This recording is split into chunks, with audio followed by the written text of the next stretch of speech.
লাশের গন্ধ। রাত তখন গভীর। পুরো গ্রাম নিঝুম, কেবল দূরের বাঁশঝাড় থেকে শিয়ালের ডাক শোনা যাচ্ছে। আবির বাড়ি ফিরছিল শহর থেকে, গ্রামে তার একমাত্র আপনজন, বৃদ্ধা দাদি। বাড়ির পথটা ফাঁকা, মাঝে মাঝে শুকনো পাতার খসখস শব্দ ছাড়া আর কিছু শোনা যায় না। এমন মজাদার ভিডিও পেতে আমাকে সাবস্ক্রাইব করে রাখুন। গল্প শুরু। রাস্তার ধারে পুরনো কবরস্থান, বহু বছর ধরে এখানে কেউ আসেনি। কিন্তু আজ হঠাৎ কেমন একটা গন্ধ পেল আবির, পচা মাংসের গন্ধ। সাথে সাথে শরীর শিউরে উঠল। বাতাসে সেই গন্ধ আরও তীব্র হয়ে উঠল। আবির নাক চেপে ধরে হাঁটার গতি বাড়াল।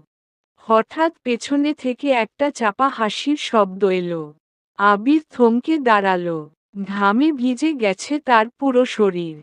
আবারও সেই হাসি, কান পাতলে মনে হলো কবরস্থানের ভেতর থেকেই আসছে। ধীরে ধীরে কুয়াশার ভেতর থেকে একটা ছায়ামূর্তি দেখা গেল। আবিরের চোখ বড় হয়ে গেল, মুখ থেকে কোনো শব্দ বের হলো না। তুই কি লাশের গন্ধ পেয়েছিস? শীতল একটা কণ্ঠস্বর শোনা গেল। আবির দৌড়াতে শুরু করল, কিন্তু পা যেন আটকে যাচ্ছে কোনো অদৃশ্য বাঁধনে।